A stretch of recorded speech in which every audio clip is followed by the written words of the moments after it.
Hola, buen día. ¿Qué tal? Buen día.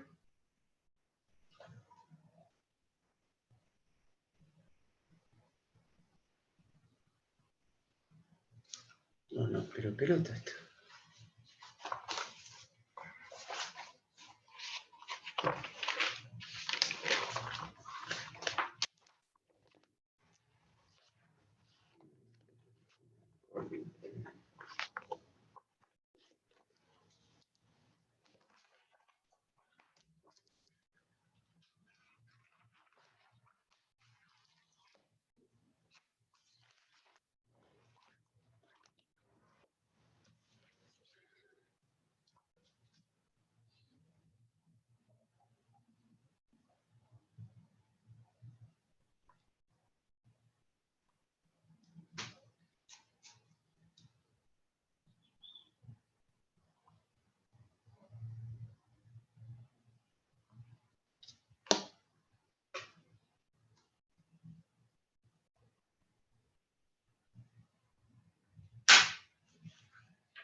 Hola, buen día.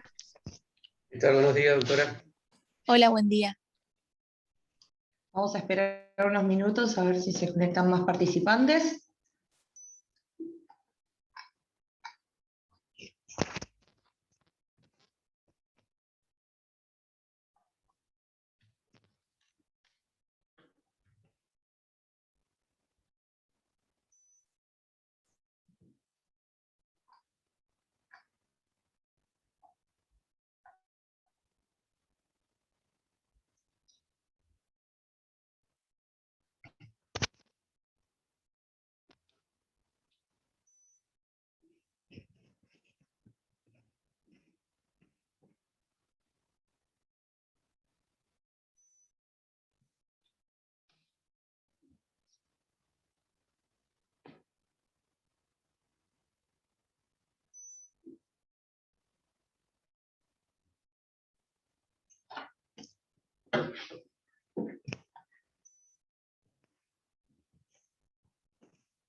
Bueno, ayer ya arrancaron con demanda, ¿no? Sí, Sí, perfecto. Sí, hicimos un enroque de unidades con la doctora Ledesma porque no habíamos tenido en cuenta el momento de diagramar que teníamos Semana Santa. Entonces, si seguíamos con el cronograma, iban a empezar a ver demanda conmigo y una vez que ya hubiesen visto contestación de demanda. Así que invertimos las bolillas como para que les queden en orden y pudieran tener una introducción al tema.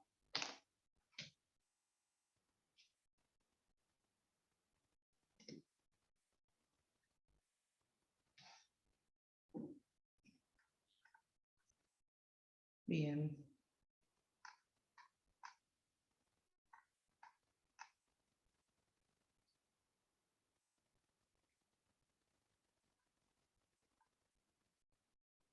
¿Cómo vienen con la materia? ¿Ya están estudiando?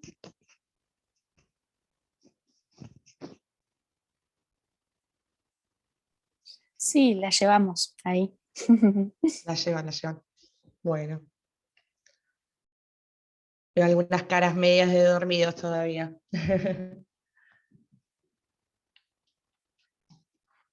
Bueno, arranco a tomar asistencia, así ya no perdemos tanto tiempo.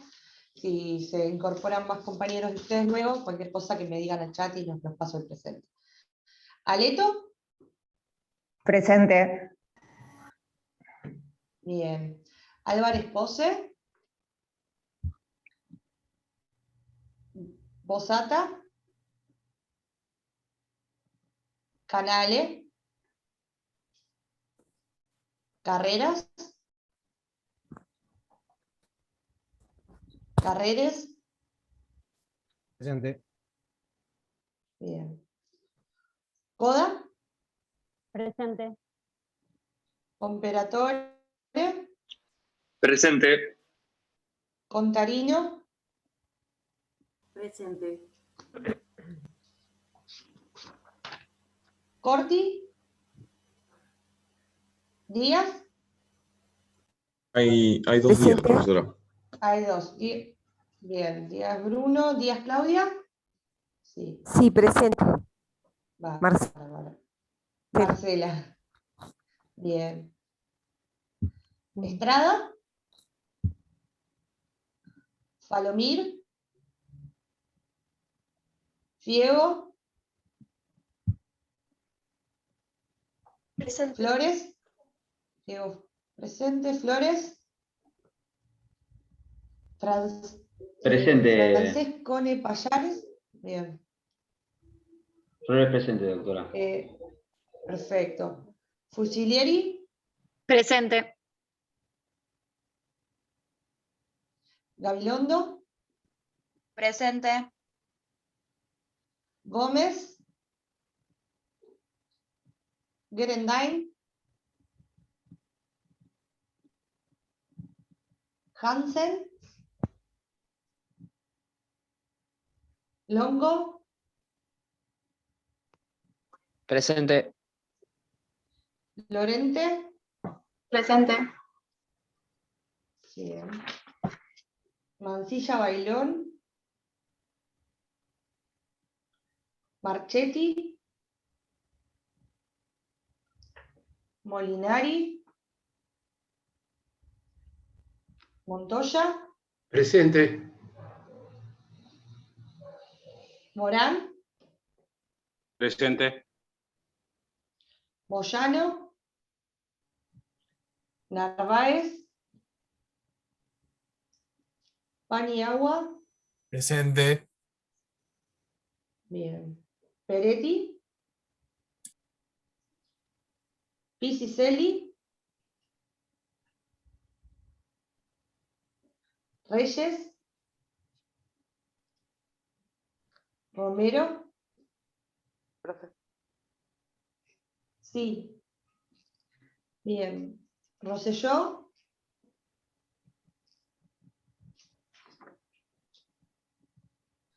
Moyano presente, sí, bien. Ruggiero,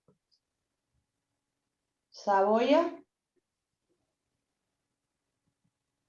Somoza,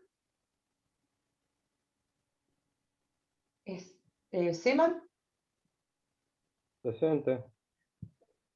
bien. Tarifa Arenas,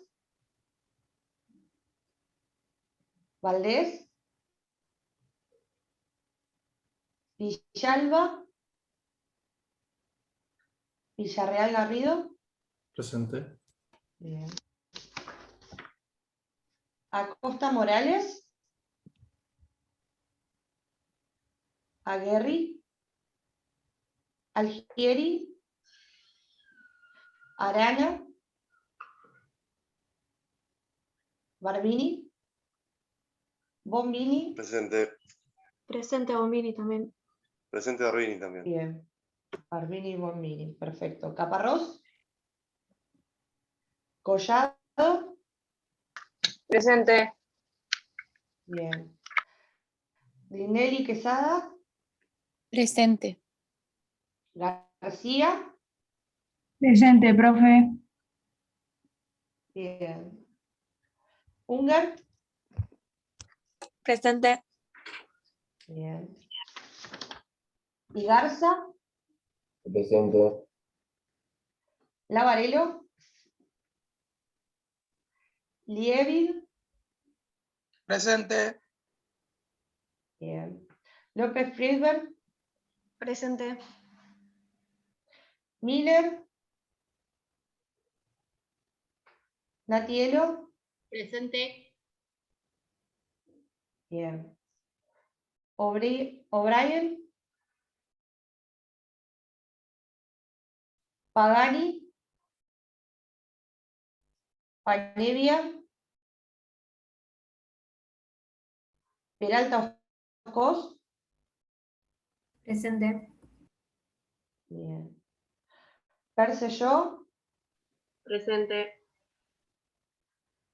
Sala Sané, Presente. Schneider, Presente. bien. Y nos queda Verdi. Bien. Bueno, Profe, no sé si me nombró Pane Bianco. Pane Bianco, ya lo chequeamos.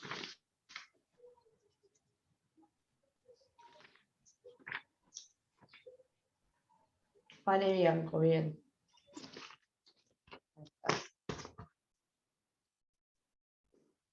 Bueno, vamos a ir arrancando. Entonces, ayer estuvieron viendo demanda. Bien. ¿Se acuerdan cuando hablamos de notificaciones? Que el traslado de la demanda se hacía de qué manera. ¿Alguno que me pueda comentar? Soporte papel. Bien. ¿Y si tenía documentación? Juntaba en Era PDF digitalizada con código QR. Bien, sí, exactamente. En formato papel con código QR donde se podía acceder al texto de la demanda a los documentos, ¿sí? Partamos de la base para estudiar esta unidad número 5, ¿sí? De que un actor interpuso determinada demanda, ¿sí? Con su pretensión, el juez ordena el traslado, se notifica la misma, ¿sí?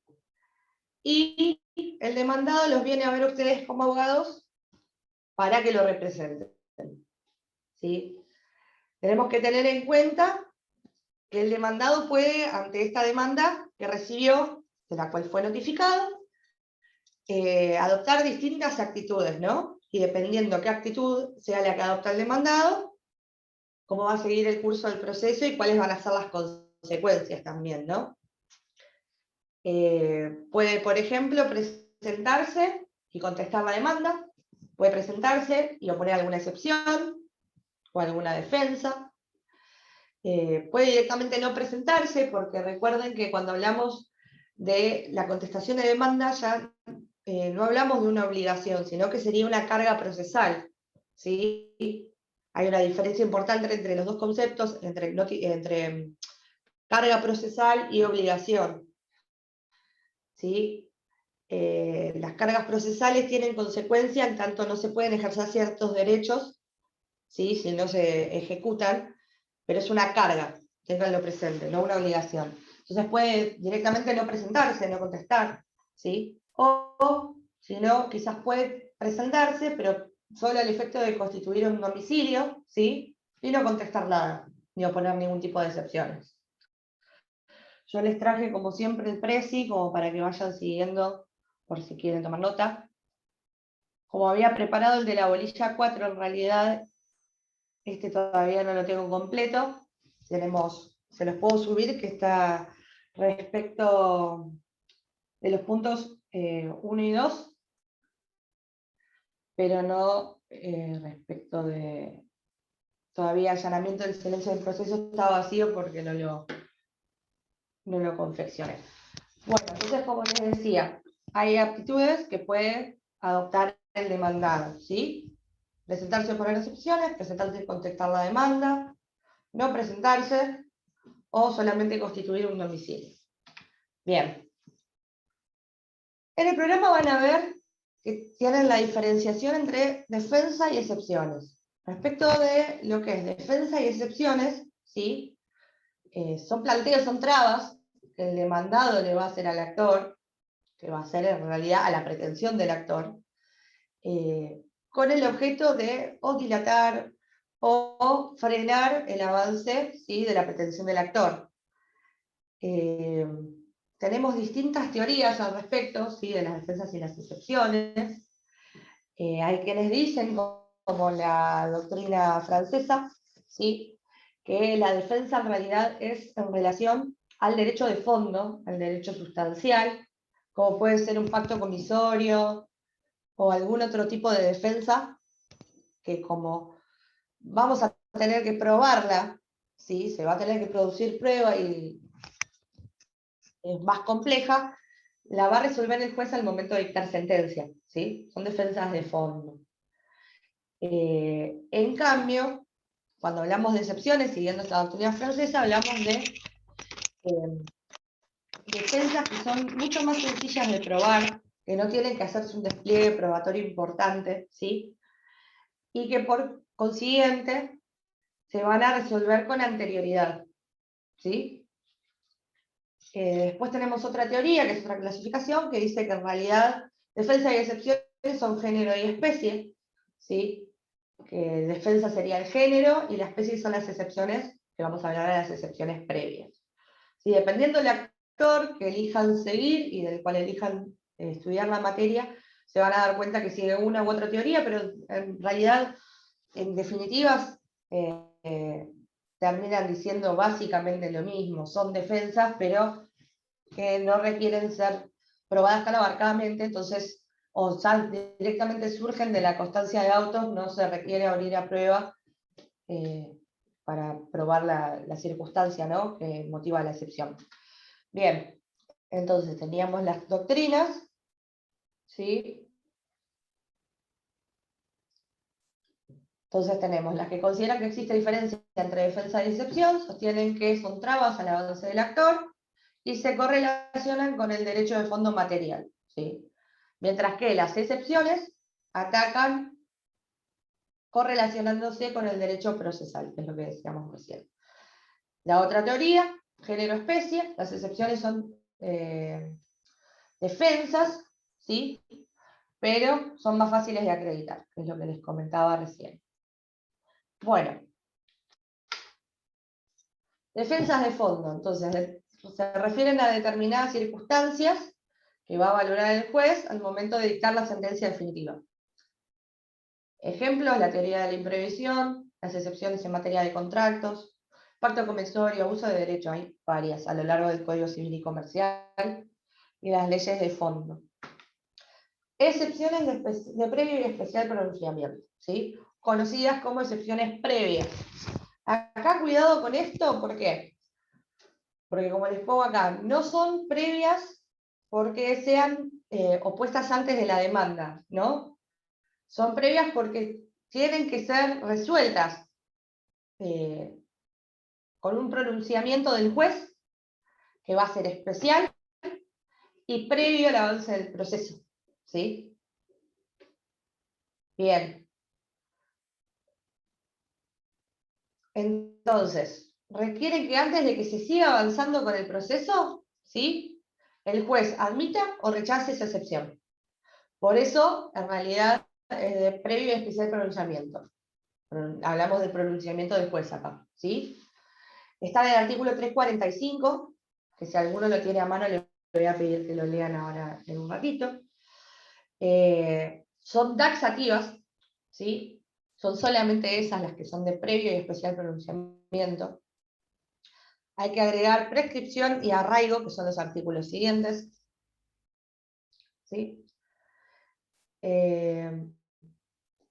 Y tenemos distintas circunstancias dependiendo qué tipo de proceso sea el que se está tratando, ¿no? Si es un proceso ordinario, recuerden que teníamos ¿cuántos días para contestar la demanda? 15. Perfecto, Fiorella. 15. Entonces, para oponer excepciones de previo y especial pronunciamiento, el plazo que nos compete son los primeros 10 días que tenemos para contestar la demanda, ¿sí? En el proceso sumario, en cambio, como nosotros tenemos un plazo de 10 días para contestar la demanda, ¿sí?, se pueden oponer conjuntamente con la contestación de la demanda. Y en el proceso sumarísimo, ¿sí?, no hay excepciones previas, lo que no significa que no se puedan oponer, pero van a ser consideradas como defensas de fondo, ¿sí? Se van a tratar no previamente, sino que se van a tratar al momento de dictar sentencia definitiva. ¿Se entiende ahí la diferencia con el proceso ordinario, sumario y sumarísimo? ¿Sí? Ordinario, los primeros 10 días del plazo para contestar la demanda, sumario con la contestación de demanda, y sumarísimo, ¿sí?, no hay excepciones que sean consideradas previas, lo que no obsta que sean tratadas al momento, ¿sí?, de pronunciarse respecto de la sentencia definitiva, ¿sí? Se van a resolver en ese momento. También, esto, ojo, porque suelen ser preguntas de examen, ya sea que tomemos oral o que tomemos escrito, ya sea presencial o virtual, son de esas preguntas que suelen hacerse, ¿sí? Cuando se toca el tema, ¿qué pasa con la ampliación?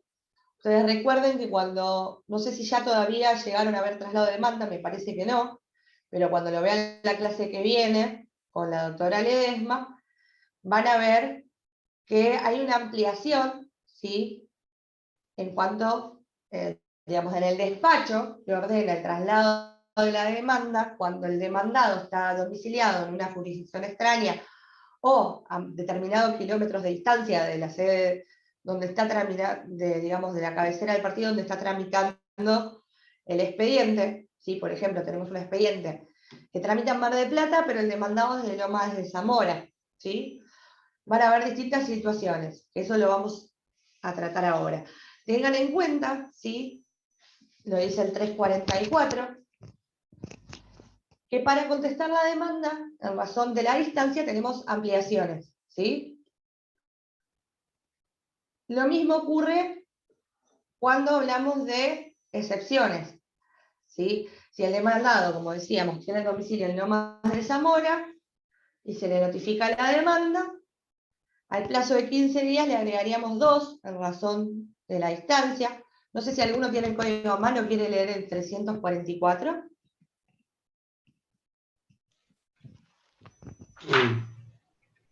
¿Excepciones previas? Exactamente, la última parte. No sé dónde, si se opusieran excepciones, deberá simultáneamente oponerse la de prescripción, cuando el demandado la estimare procedente. La prescripción se resolverá como excepción previa si la cuestión fuera de puro derecho. En caso contrario, se resolverá en la sentencia definitiva, debiendo producirse la prueba junto con la de las restantes cuestiones o defensas de fondo. La oposición de excepciones no suspenderá el plazo para contestar la demanda. Si el demandado se domiciliara fuera del asiento del juzgado o tribunal, el plazo para oponer excepciones será el que resulte de restar 5 días del que corresponda según la instancia. Bien, cuando ustedes lean, ahora cuando vean, ¿sí?, traslado de demanda, van a ver, creo que era el artículo, tengo mala memoria con los números de artículos, pero creo que era el 335, por ahí, cuando se trata del traslado de la demanda, le agregamos entonces días en relación a los kilómetros de distancia que tenga el domicilio del demandado con el asiento del juzgado que está interviniendo. ¿Sí? En el caso de Lomas de Zamora, por ejemplo, son 2 días más. Tenemos 15 días más 2, 17, y le tenemos que restar 5, ¿sí?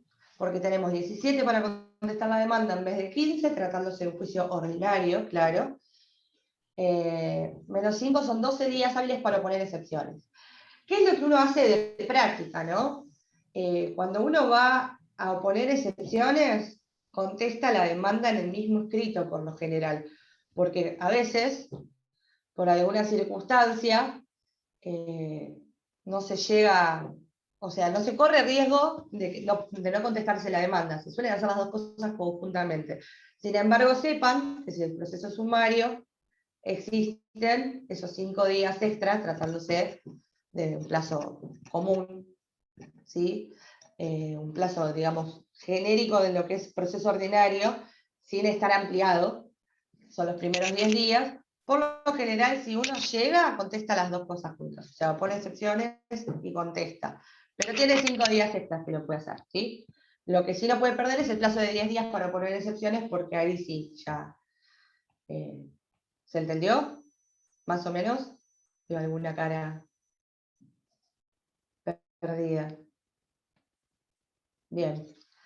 Bueno, entonces tengan en cuenta lo de la ampliación. Hace juego lo que van a ver la clase que viene de la bolilla 4 con la doctora Ledesma con esto de acá. Sepan que la fórmula siempre es restarle 5 días hábiles. Bien. Profe, ¿De qué manera? Sí. perdón, ¿y cómo Sí. sabemos cuántos son los días según la distancia? O sea, ¿cuántos días agregar? Eso está en el artículo que te digo, que yo justo no tengo el código acá al lado. Yo recuerdo que decía un día cada 200 kilómetros. Para 200 kilómetros, exactamente. Tenés que ver cuántos kilómetros son, porque depende también del domicilio del demandado. Sí, supónganse que es Buenos Aires, pero provincia, ¿no? El AMBA. Y ahí más o menos tenemos 400, 450 kilómetros, dependiendo qué partido, qué localidad sea, ¿sí?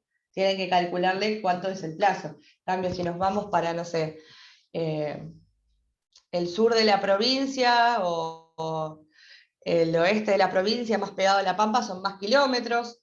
Eso tienen que ver siempre dónde es el domicilio, calcular los kilómetros y sacar la cuenta. Pero lo van a ver bien cuando vean la... No me acuerdo ahora quién había sido que había comentado. El artículo de ampliación es el 158. 158. Ahí está. Gracias, Lisandro. Bien. Bueno, ¿de qué manera? Sí, Guillermo. Nunca entendí qué significa fracción que no baje de 100.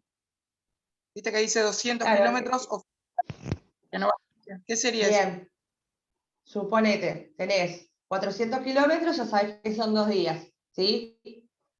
450 son 2 días también. 500 ya son 3 días. 100 o más de 100, pero menos de 200 es un día más. Hasta 200. Perfecto. Bueno, ¿cuáles son los requisitos para oponer excepciones? Tiene que ser por escrito, como cualquier otro escrito judicial, contemplando todos los requisitos de cualquier otro escrito judicial, ¿sí? Se agrega toda la documental y se ofrece la prueba restante. Y después vamos a ver que ahora, dependiendo qué excepción se trate, tenemos requisitos puntuales de admisión de cada excepción, ¿sí? Bueno, como van a ver en el artículo, hay varias excepciones, son taxativas, dijimos. Vamos a arrancar con incompetencia. Ustedes, cuando vieron la bolilla número 1 y vieron competencia, seguramente vieron que había distintos modos de atacar la incompetencia objetiva, ¿sí? Nosotros podíamos tener incompetencia objetiva o subjetiva. Subjetiva es la que involucra a las partes con el juez, entonces se deriva en una recusación o excusación.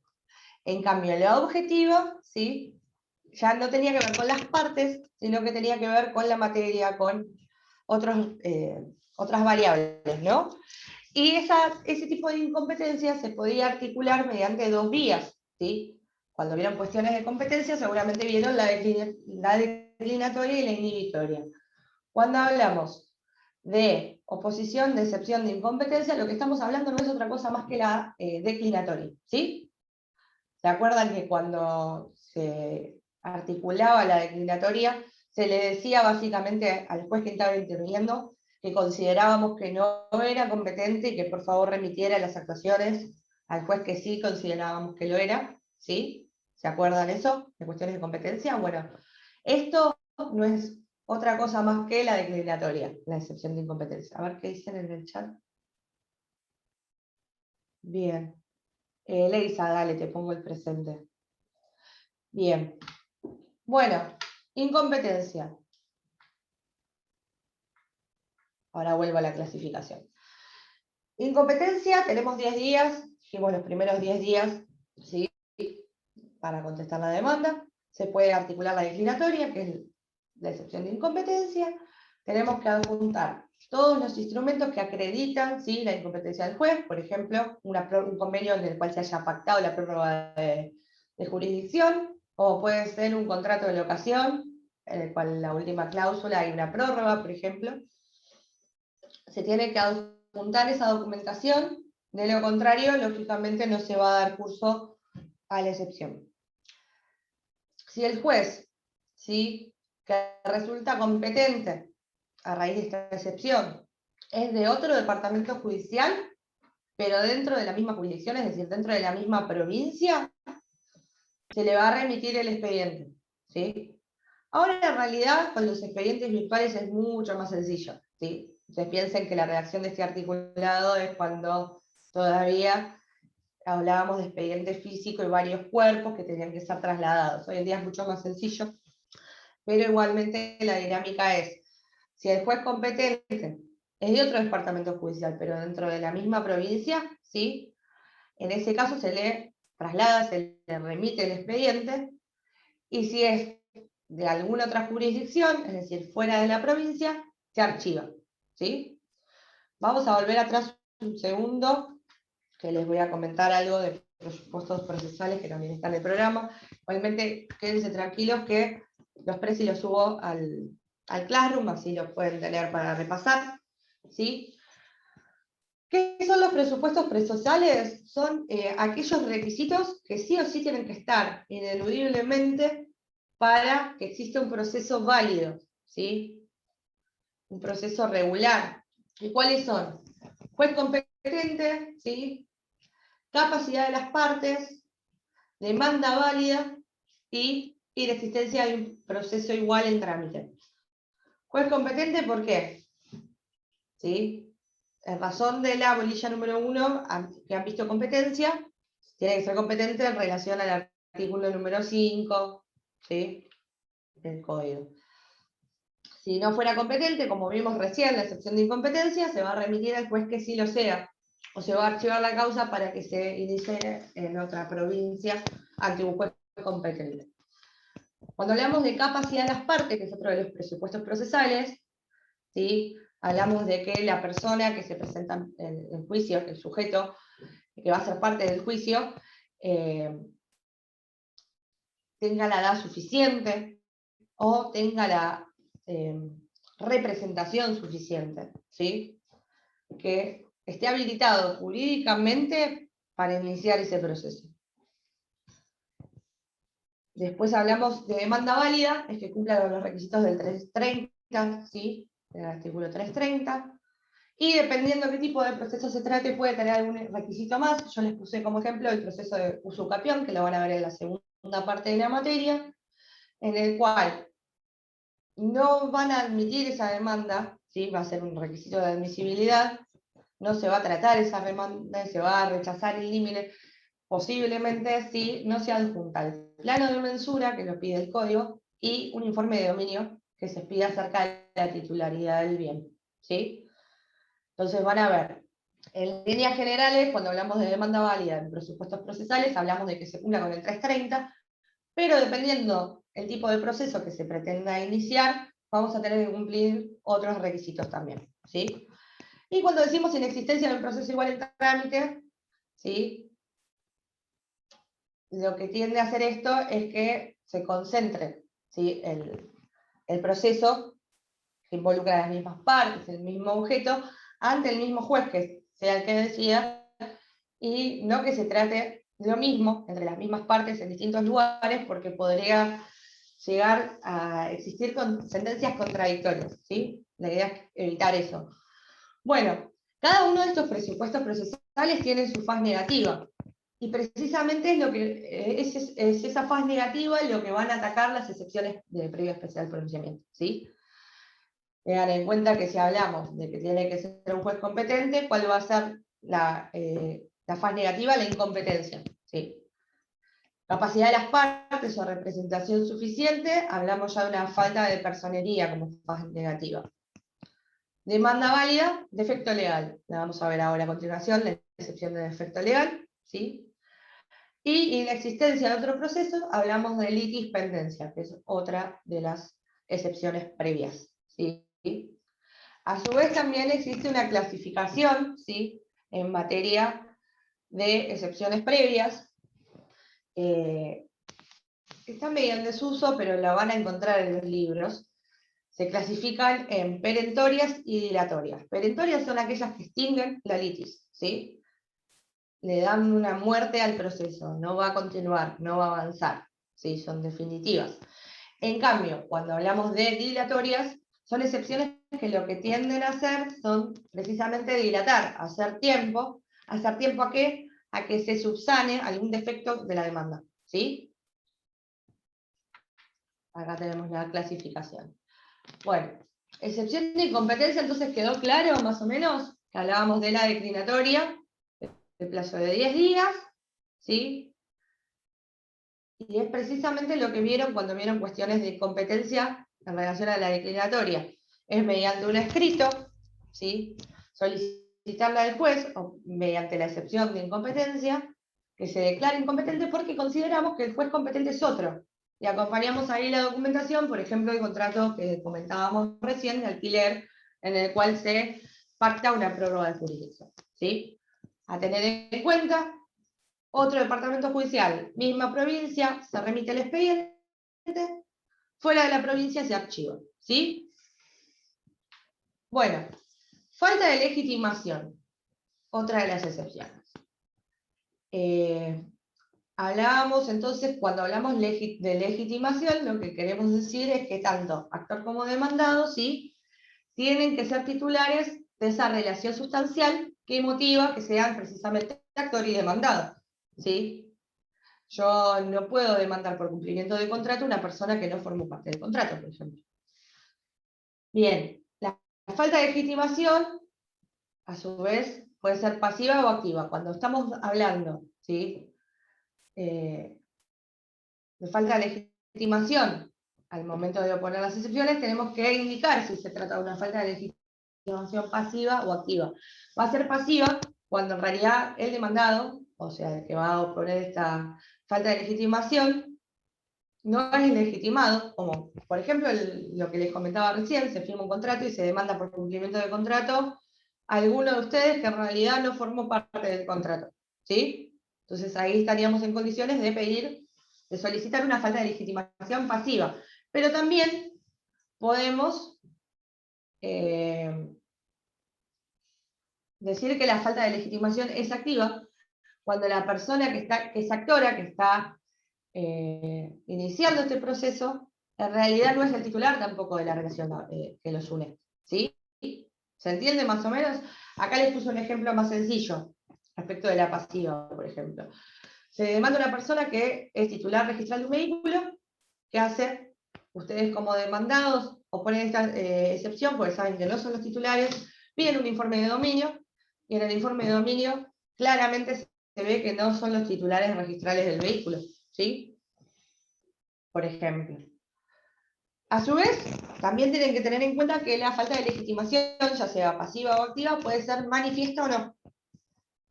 La única que va a ser, digamos, la única falta de legitimación que va a ser tratada como de previo y de especial pronunciamiento es la manifiesta.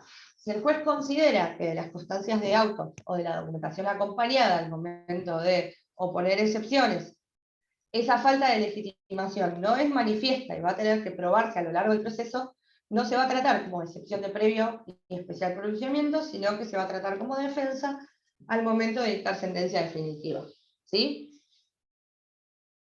Como les decía recién, si yo con el informe registral, ¿sí?, el informe de dominio del automotor, le demuestro que ese auto o esa moto no es titularidad mía, no es de titularidad mía, es manifiesta que la falta de legitimación, ¿sí? En cambio, si yo tuviera que hacer otras probanzas, porque se tratara de otro tipo de reclamo, ahí, si tengo que abrir la prueba, ya no es manifiesta y se va a tratar al momento de dictar sentencia definitiva, ¿sí? Bueno, ¿por qué comento esto de manifiesto o no manifiesto y si va a ser una excepción previa o no?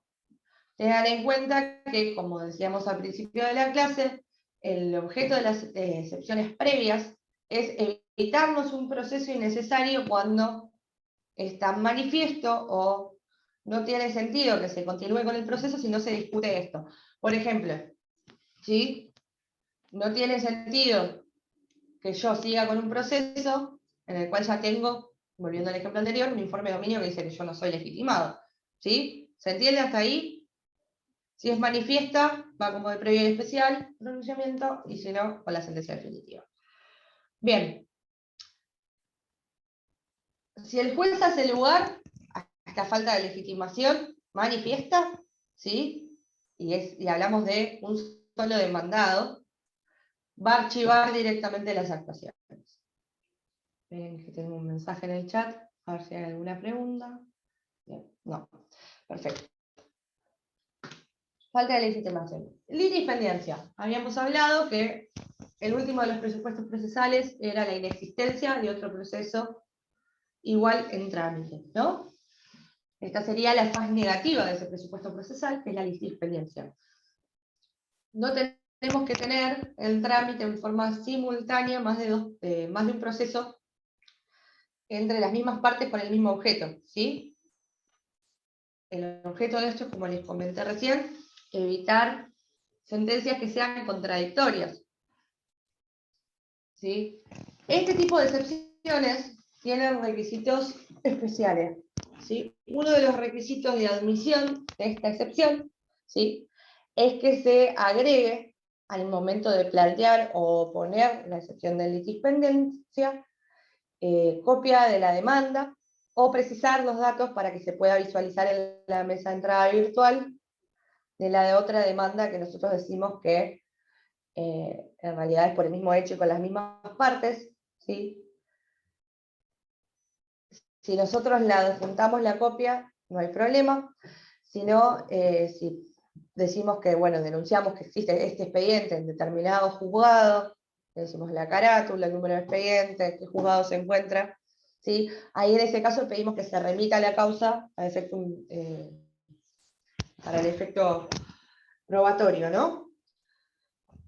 Bien, se requiere que en los dos procesos haya sido notificada la demanda, ¿sí? Estos son los requisitos puntuales de la excepción de litispendencia. A su vez, la litispendencia puede ser propia o impropia.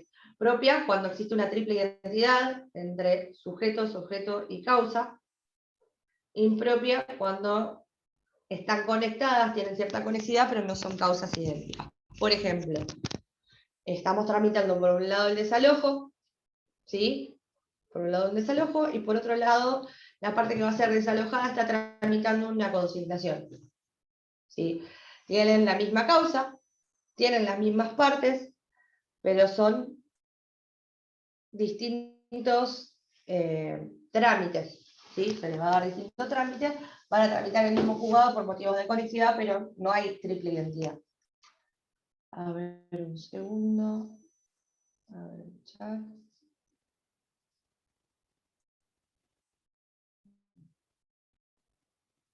Bien. Por lo general, porque o fue demandado o es el actor de ese otro proceso. Como les decía recién, si por ejemplo tenemos por un lado un cobro ejecutivo de alquileres y por otro lado tenemos un pago en consignación, vos sabés que si a vos te están ejecutando los alquileres y el otro proceso que está tramitando es un pago por consignaciones porque vos estás pagando judicialmente, entonces vos conocés porque sos el actor del otro expediente. Pero también podría ser demandado de otro expediente que tenga la misma conexidad. Por ejemplo, no sé, un accidente de tránsito, ¿sí?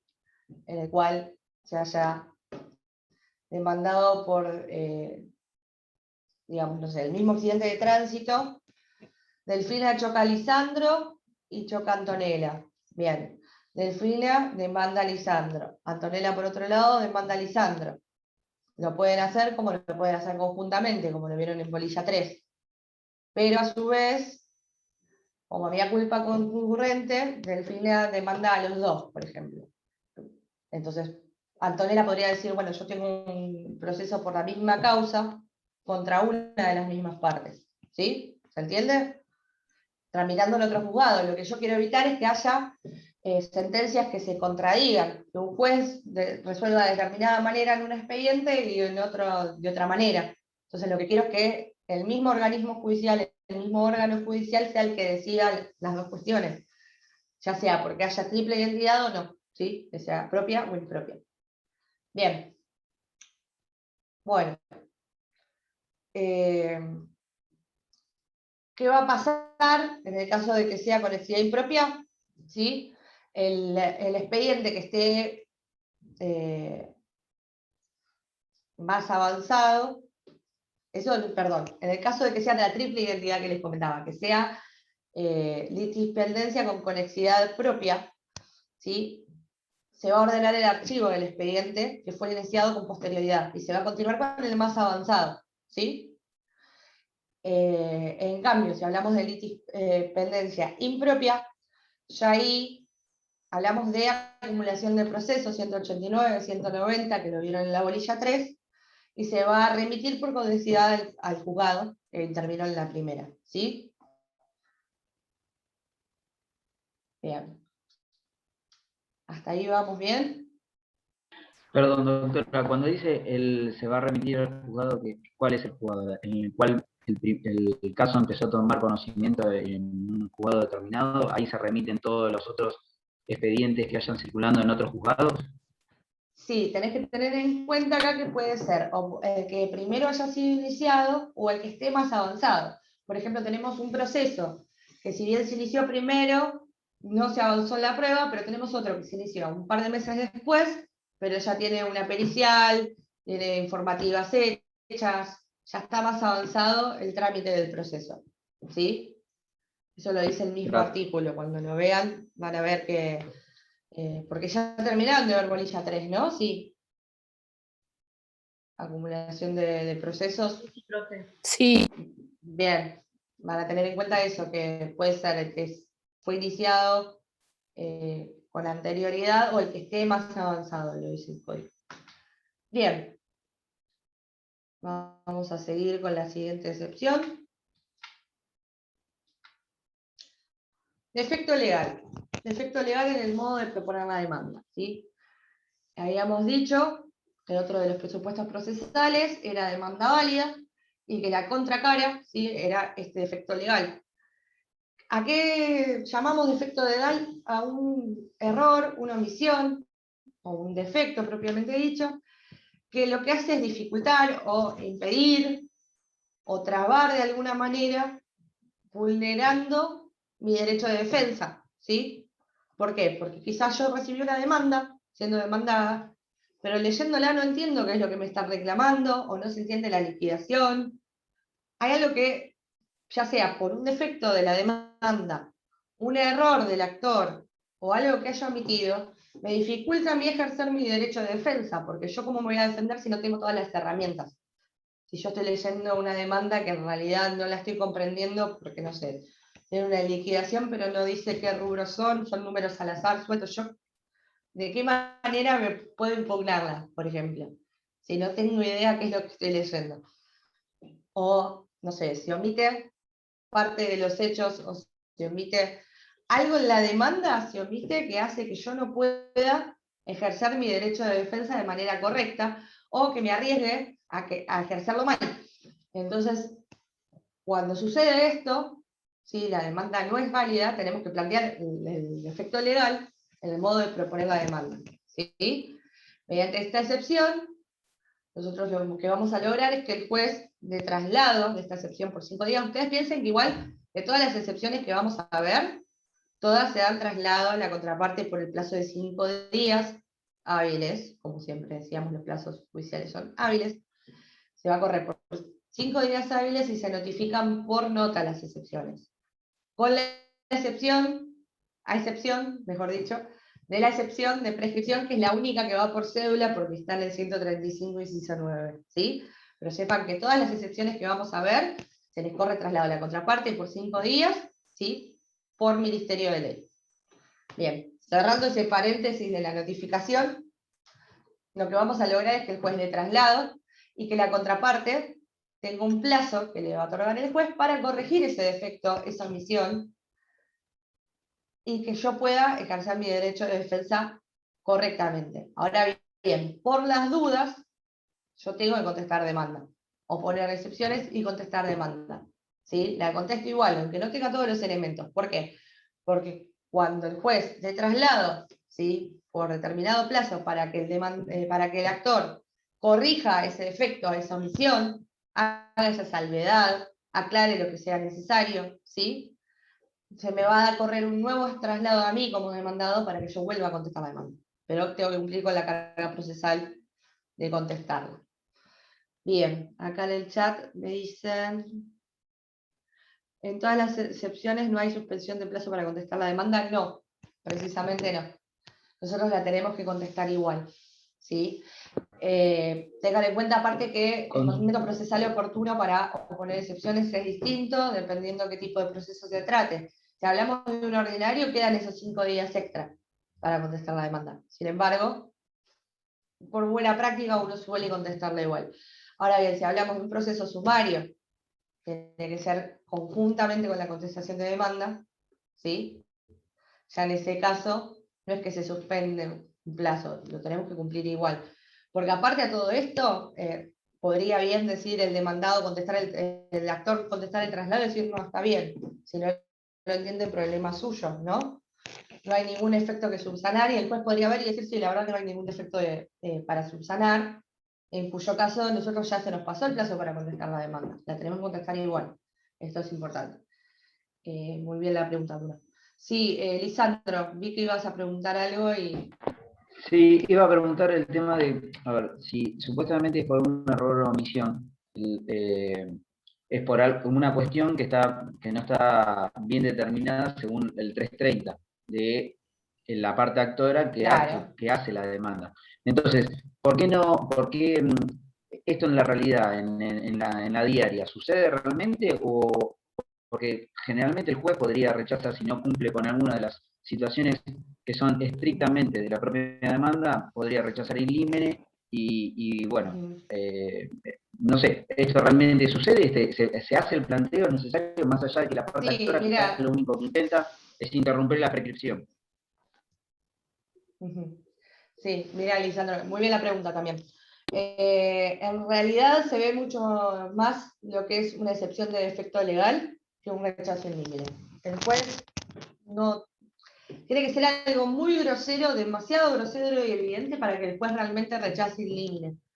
Por lo general, siempre queda, se tramita igual y se oponen este tipo de excepciones.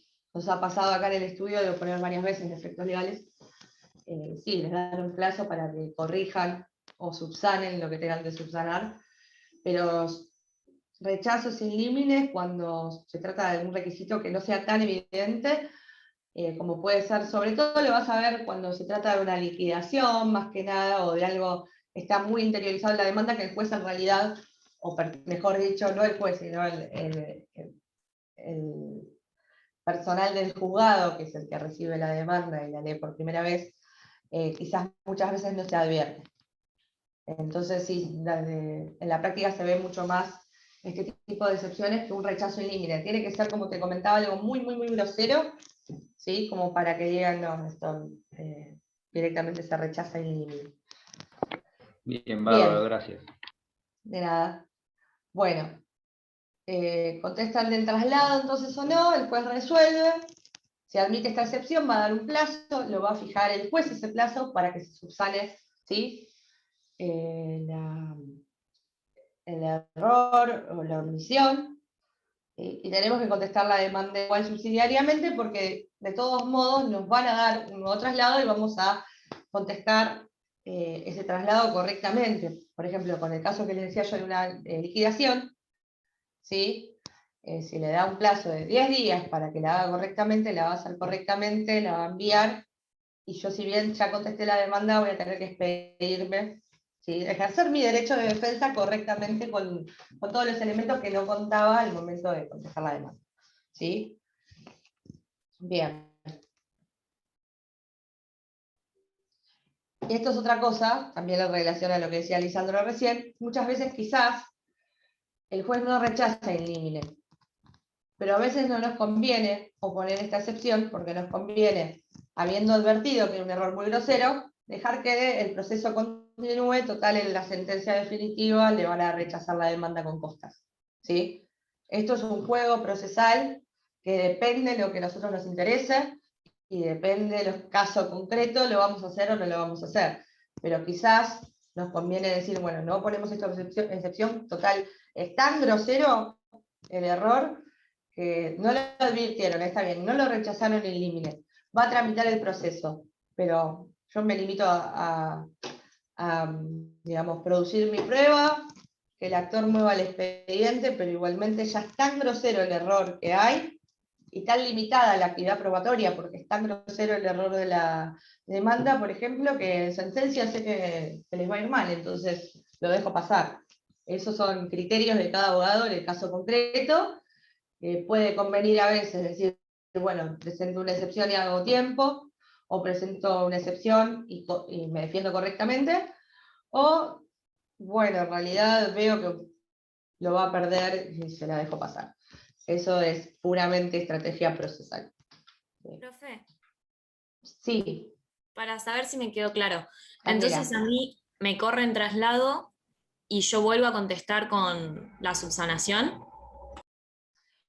Claro, la dinámica es así. Vos oponés la excepción, si vos sos la parte demandada, Candela, oponés la excepción, le corren traslado a la contraparte, el juez resuelve. Siempre en cualquier excepción la dinámica va a ser la misma. Excepción, traslado, se contesta traslado o no, se resuelve. Se admite la excepción o se rechaza la excepción. Si se admite la excepción de efecto legal, por ejemplo, el juez va a dar un plazo para que el actor modifique o subsane ese defecto, error o omisión de la cual estábamos hablando, y una vez que lo hace, lo presenta claramente, y ahí se nos corre un nuevo traslado, ¿sí? Y ahí lo podemos contestar, porque recuerden que posterior al artículo 150, todos los traslados que nosotros no contestamos, después no los podemos apelar. Tengan en cuenta eso. Entonces, siempre los traslados, por regla general, contéstenlos. ¿Se entendió ahí, Candela? Sí, perfecto, Más gracias. o menos. Buenísimo. Pasamos a la siguiente, cosa juzgada. Cosa juzgada, van a ver bien el tema de cosa juzgada, no puntualmente en la excepción, sino de qué hablamos cuando hablamos de cosa juzgada, la van a ver mañana. Recuerden que mañana tienen clase con la doctora Ledesma, ¿sí? Para ver la unidad 9. Creo que se avisó por Classroom, pero se lo reitero por las dudas. Vamos a utilizar la clase de mañana para avanzar. Bien, cuando vean bolilla 9 van a ver cosas juzgadas, puntualmente. Pero lo que tienen que saber respecto de la excepción es que cuando ya tenemos una sentencia, ¿sí?, en una causa en un expediente que ya terminó, por el mismo reclamo, con las mismas partes, ¿sí? Es decir, no sé, estoy viendo acá en cámara a Delfina. Delfina demanda por daños y perjuicios a Lisandro, gana el juicio, hay sentencia definitiva, Lisandro no apeló, quedó en calidad de cosa juzgada, ¿sí? Esa sentencia definitiva. Yo después no puedo, digamos, Delfina no puede volver a demandarlo por la misma causa, porque ya es algo que está juzgado, cosa juzgada, ¿sí? No cabe ningún tipo de recurso contra esa sentencia. Ya pasó la autoridad de cosa juzgada.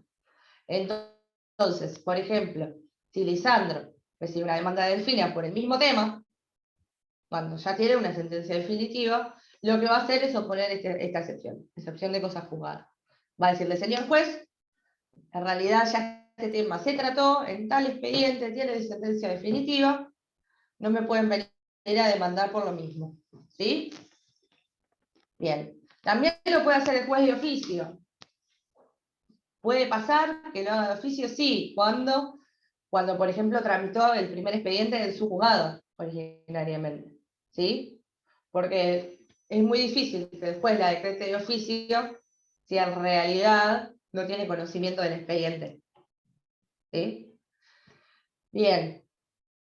Esta excepción, si bien la va a plantear el demandado en el momento oportuno para oponer excepciones, el juez, si se entera en algún momento del proceso, ¿sí?, en cualquier estado del proceso, la existencia de otro basado en una autoridad de cosa juzgada, que involucra las mismas partes y el mismo reclamo, ¿sí?, lo puede invocar de oficio en cualquier estado del proceso. ¿Por qué? Porque es una cuestión de orden público. Yo no puedo juzgar 2 veces por lo mismo a la misma persona. ¿Sí? ¿Cuál es el requisito de admisibilidad propio de esta excepción de cosa juzgada?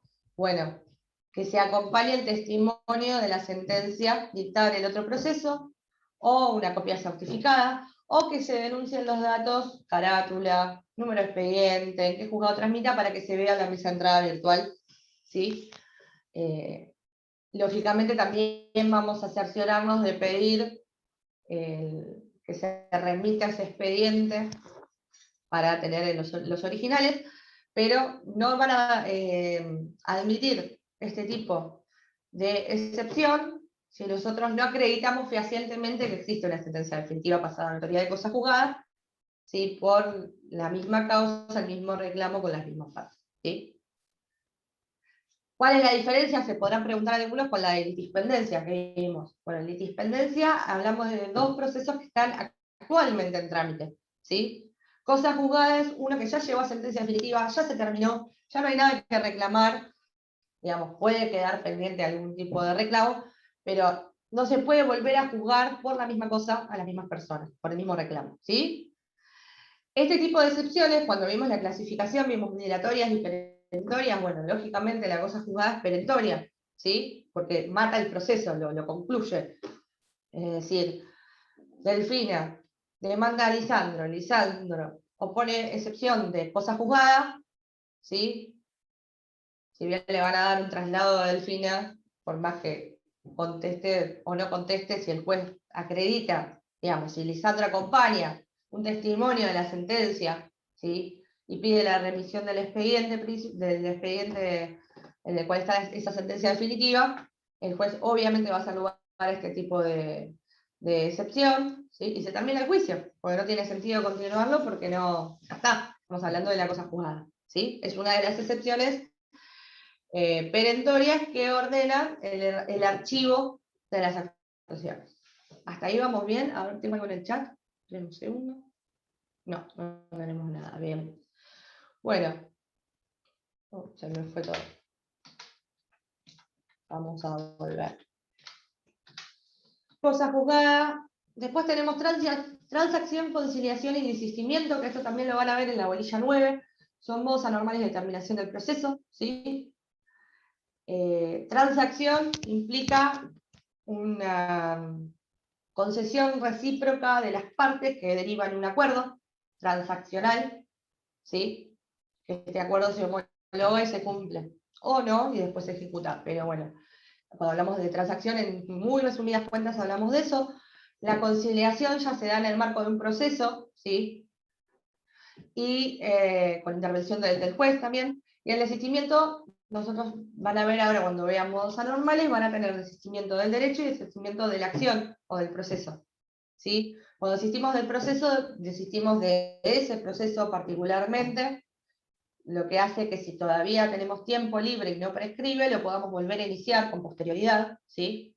Pero el desistimiento del derecho directamente extingue el derecho, literalmente, y hace que no se pueda volver a proponer la demanda por esa causa, por esa pretensión, ¿se entiende? Cuando hablamos entonces de transacción, conciliación y desistimiento del derecho, estamos hablando de excepciones que van a ser perentorias, ¿sí?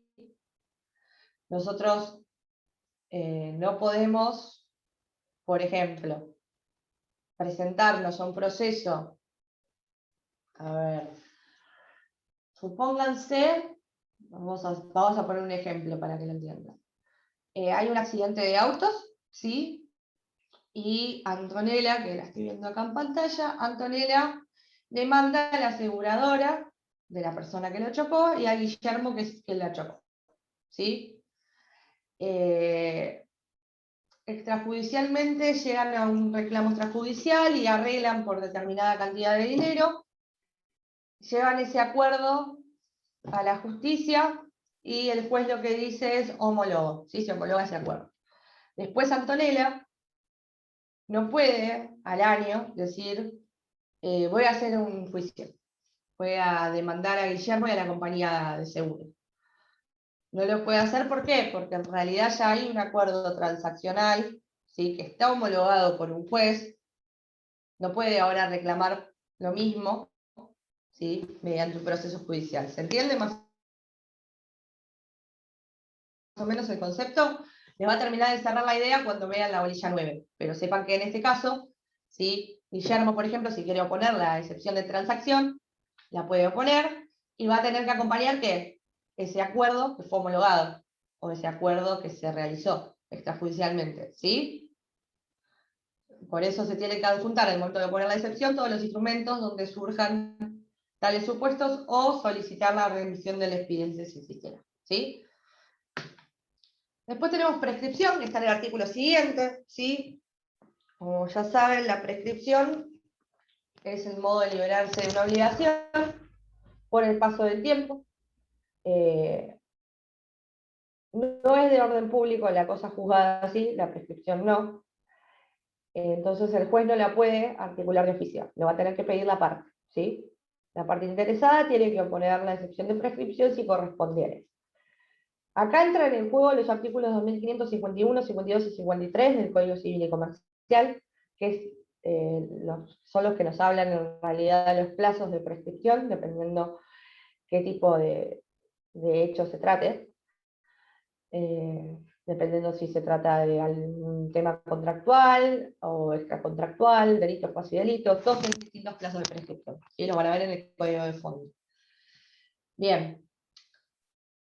Si nosotros oponemos otras excepciones, tenemos que oponer la de prescripción si correspondiere, si consideramos que es procedente. Pero si no las oponemos, es decir, si no oponemos otras excepciones, la podemos articular directamente en la contestación de demanda. Esta parte del artículo, tengan presente que está redactado como si el proceso fuera, o sea, aplica solamente a proceso ordinario, ¿sí?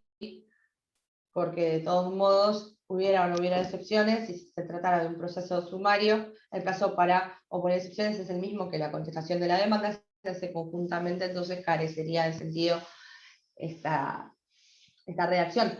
Pero si nos ponemos a pensar que nosotros tenemos los primeros 10 días, el plazo de 15 para contestar la demanda, ¿sí? Los primeros 10 días para oponer las excepciones, lo que tenemos que saber es eso. Si vamos a oponer excepciones, la prescripción se opone en ese momento. Si nosotros no vamos a poner excepciones, la prescripción se opone al momento de contestar la demanda, es decir, hasta los 15 días. ¿Se entendió ahí? Bien. Bueno, si es de puro derecho, es decir, de las mismas constancias del expediente hasta el momento, surge que ya se venció el plazo y la acción prescribió, ¿sí? Se va a tratar como una excepción previa. Como una excepción de previo y especial pronunciamiento. En cambio, si no surge de manera patente, manifiesta, no es de puro derecho y se debe abrir la causa prueba, ¿dónde se va a resolver? ¿Cómo se va a tratar? Como defensa de fondo, ¿sí? Al momento de la sentencia. Bien. Ojo, bueno, acá les aclaré esto ya cuando hablamos de traslado de las excepciones. Las excepciones se corren traslado por Ministerio de Ley, ¿sí? A excepción de la de prescripción que va por cédula. Recuerden eso. Bien, y después tenemos el arraigo, que en realidad está bastante en desuso. Ya con los tratados internacionales como que no vale mucho la pena, no hay necesidad de plantear el arraigo. Sin embargo, está en el código y es una de las excepciones, así que es considerada una de las excepciones. Así que tienen que saber de qué se trata. El arraigo es cuando el actor, ¿sí?, no tiene ni bienes ni domicilio en la República, ¿sí? No tiene ni bienes ni domicilio en la República Argentina, y yo como demandada lo que quiero hacer es asegurarme que si en realidad al actor le rechazan la demanda después con costas, pueda pagar las costas. Pero yo como no conozco, digamos, no tiene bienes ni tiene domicilio en la República, después de dónde me cobro esas costas, ¿se entiende? Ese es el sentido de la excepción de arraigo, del arraigo, ¿sí? Es digamos, se le va a dar traslado al actor cuando nosotros oponemos esta excepción, que va a contestar o no va a contestar, y después va a decidir, y va a dar un plazo, ¿sí?, para que el actor constituya un domicilio dentro de la República, ¿sí? Bien, esta surge del artículo, el artículo siguiente, creo que es el 346. Es muy fácil la lectura. Lo que va a hacer el juez entonces es darle un plazo para que constituya un domicilio en la República Argentina y posiblemente fije una caución real. Van a ver ahora la segunda parte de la materia cuando vean medidas cautelares, que hay 3 tipos de caución. Tenemos la caución real, la juratoria, que es la de menor valor, porque en realidad es comprometerse y hacer una declaración jurada que diga que me voy a hacer cargo de las costas llegado el momento. Personal son fiadores o garantes, y tenemos la caución real, que son bienes o dinero depositario en el expediente. Entonces, en este caso, cuando no tiene ni bienes ni domicilio, ante el planteo de estas excepciones, pues lo que va a hacer es dar un plazo para que constituya el domicilio y para que deposite. Por lo general es una caución real consistente en depositar dinero en el expediente o dar un bien al embargo. No los voy a enroscar con esto porque en realidad, como les comentaba, no está en uso, no es muy habitual, porque hay tratados internacionales que ya prevén el tema de la caución cuando el actor está domiciliado en otro país, ¿sí? Bien. Profe, Y después tenemos ¿es por último... perentoria o dilatoria el arraigo? ¿Cómo? ¿Es perentoria o dilatoria el arraigo? No, dilatoria. Bien. Defensas temporarias tenemos también en el programa. Yo creo que hoy no vamos a llegar a dar contestación de demanda. Estamos medios jugados con el tiempo. Pero igualmente les voy a subir el precio para que vayan viendo, ¿sí? Bueno, defensas temporarias están previstas en la ley de fondo, ¿sí? Y son temporarias, como bien dice el título. En realidad son por un breve periodo de tiempo que uno puede oponer esa defensa y no va a correr el plazo procesal, ¿sí? Bien, son cargas que impone la ley. Por ejemplo, ¿alguna vez escucharon hablar de los días de llanto y luto?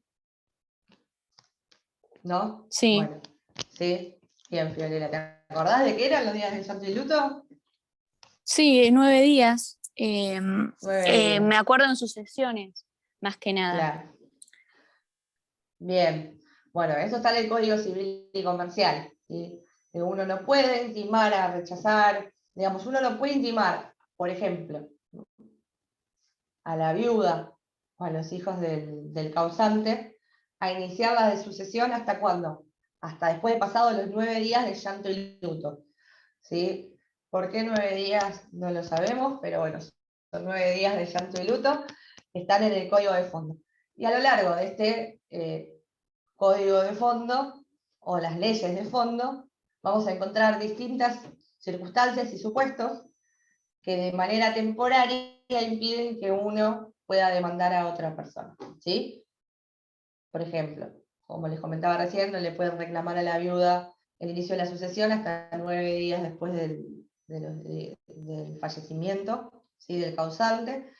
Eso está en el 2289 del Código Nuevo, del Código Civil y Comercial. Después tenemos el beneficio de exclusión. Ojo acá, si lo nombran en el parcial, por favor digan exclusión, no digan exclusión. Porque todo el mundo piensa que es de exclusión y es exclusión. Viene de discutir el patrimonio, ¿sí? Por ejemplo, cuando uno es garante de alguien, ¿sí? Suele uno renunciar, es una de las cláusulas que ponen en casi todos los contratos de locación cuando, no sé, si alquilaron alguna vez, deben haber visto la cláusula, en la cual el garante renuncia, ¿no?, al beneficio de exclusión y división. El beneficio de exclusión, en realidad, cuando uno no lo renuncia en un contrato, es el beneficio que ampara al garante de que no se va a discutir, no se va a atacar su patrimonio hasta que no se ataca primero el principal pagador. Es decir, en un contrato de alquiler en el cual yo no puse esa cláusula de renuncia al beneficio, ¿sí? Como yo no renuncié, existe este beneficio, y si, por ejemplo, Candela le alquila a Guillermo el departamento, ¿sí? Y Guillermo la quiere ejecutar a Candela, la va a tener que ejecutar a Candela y va a tener que cobrarle primero a Candela antes de cobrarle a Antonella, que es la garante, por ejemplo. ¿Se entiende? Entonces el beneficio de exclusión es una defensa temporaria que Antonella podría poner como garante, ¿sí? Diciendo, no, bueno, señor juez, todavía no se atacó el patrimonio de Candela, una vez que no quede patrimonio de Candela, y sí, el sobrante cóbremelo a mí, pero primero vaya contra el principal pagador. Artículo 1583 del Código, ¿sí?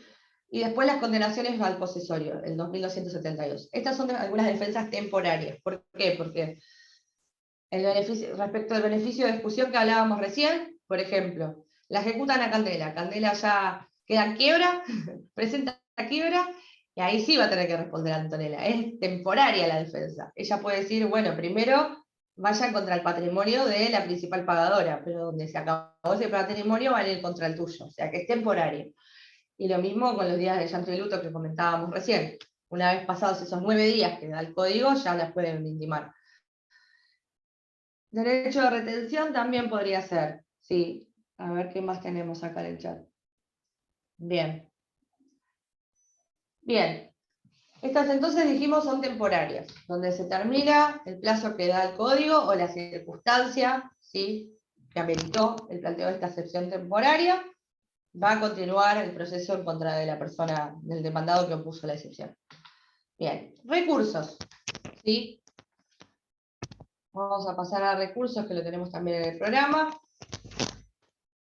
Cuando el juez resuelve, la posición de excepciones va a dictar una sentencia interlocutoria. Es decir, hace lugar a la excepción de incompetencia. ¿Qué tipo de resolución dicta? Una interlocutoria. Esto lo van a ver mañana. Mañana van a arrancar con resoluciones judiciales y van a ver diferencias entre providencia simple, interlocutoria y sentencia definitiva, ¿sí? Así que presten atención y asocien mañana cuáles son los requisitos. Acuérdense de esto, ¿no? De las excepciones previas. Entonces, el juez resuelve la excepción previa y va a dictar una interlocutoria, ¿sí? Si la parte actora, que es la agraviada, considera necesario, va a poner una excepción. Lo mismo a la inversa. Si rechazan esa excepción, ¿qué va a hacer el demandado? Va a recurrir, va a ir a cámara. Bien. Se puede interponer entonces, como es una sentencia interlocutoria que causa un gravamen irreparable, se puede interponer un recurso de apelación, ¿sí? Ojo, si se trata de la excepción de falta de legitimación y el juez dice que no es manifiesta, no la puedo apelar. ¿Por qué? Porque en realidad no me están cercenando un derecho, sino que me están diciendo no lo voy a resolver ahora, lo voy a resolver más adelante, pero lo voy a resolver. Entonces, llegado el caso, si al momento de dictar sentencia, ahí sí no le hace lugar a la excepción y yo considero necesario recurrir, voy a directamente apelar la sentencia definitiva.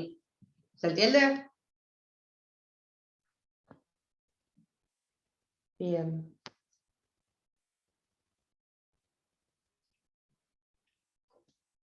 ¿Los recursos entran en la primera parte? No, creo que vamos a dar hasta la bolilla 9 inclusive. No sé si les dijo la doctora Jiménez Bauer, pero me parece que no. Si quieren para mañana les confirmo, pero esperen que se me quedó. Bien. Bueno, no vamos a arrancar ahora con excepción de la contestación de la demanda porque nos quedan 15 minutos nomás. Les voy a mostrar de qué manera pueden realizar. A ver, esperen un segundo, vamos a salir de acá. Ahí está.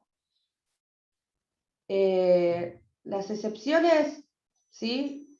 Se van a realizar como si fueran presentaciones electrónicas, porque de hecho lo son. Se hacen desde el portal. Se ingresa al portal.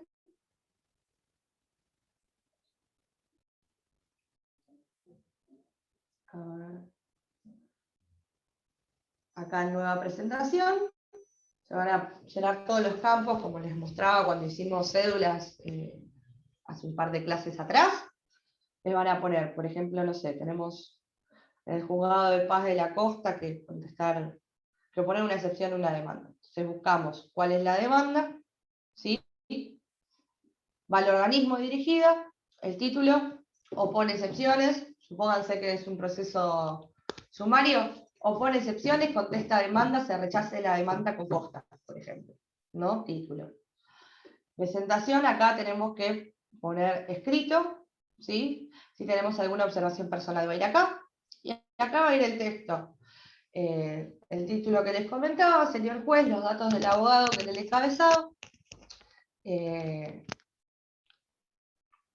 Acuérdense siempre, tienen que constituir domicilio procesal, tienen que constituir domicilio electrónico, tienen que denunciar el teléfono del abogado. Después, bueno, sería capital personería, y ahí si tenemos poder, vamos a poner que tenemos poder.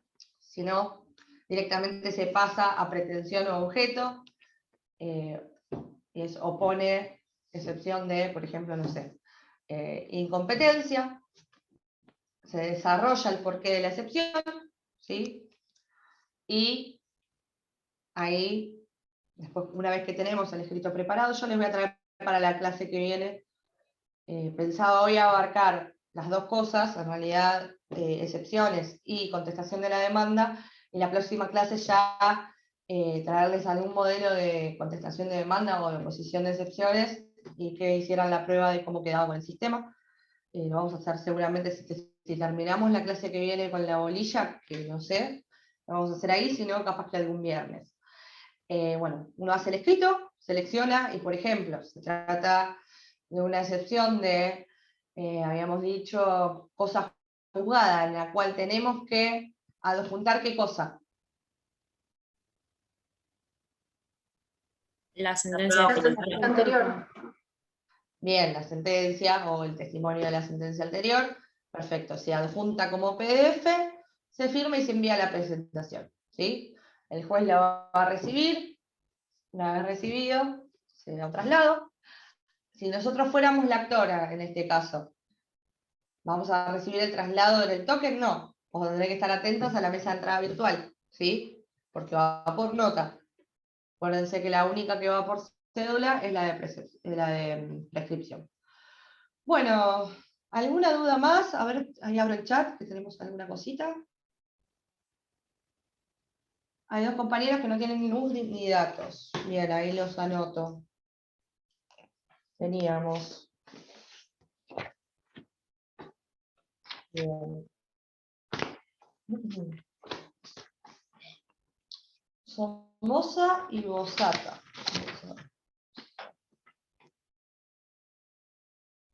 Bosata, y Somoza. Hansen me había dicho presente. Bien.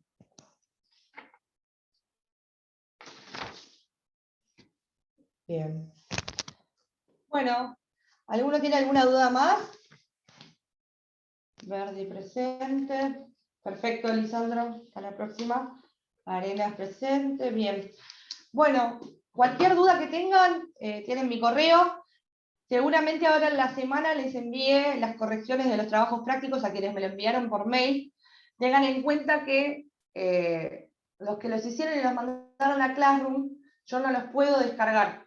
No sé por qué no los puedo descargar. Por eso les dije que me los envíen al mail. El que lo haya enviado a Classroom, por Classroom, y quiera reenviarlo para que yo lo corrija, por favor, mándenmelo por mail. Antonella, si podés, mándamelo por mail, porque no sé por qué no me está dejando acceder a los trabajos adjuntos. Doctora, perdón. Pero bueno. Sí. Sí. A mí no me llegó ningún trabajo práctico. Está en el Classroom. Lo subí en el Classroom en tareas. En la sección de tareas, sí. Ahí figura. Igual es optativo, Graciela, quédate tranquila que es optativo, es para fijar conceptos de la bolilla 2. Es un caso práctico de notificaciones y nulidades procesales, ¿sí? Si querés hacerlo para practicar más que nada lo que es cómputo de plazo, si tenés alguna duda o querés mandármelo una vez que lo terminás, me lo podés mandar al mail. Perfecto, gracias. Bueno, de nada. Hasta la próxima, chicos, entonces. Chao, chao. Chao, chao.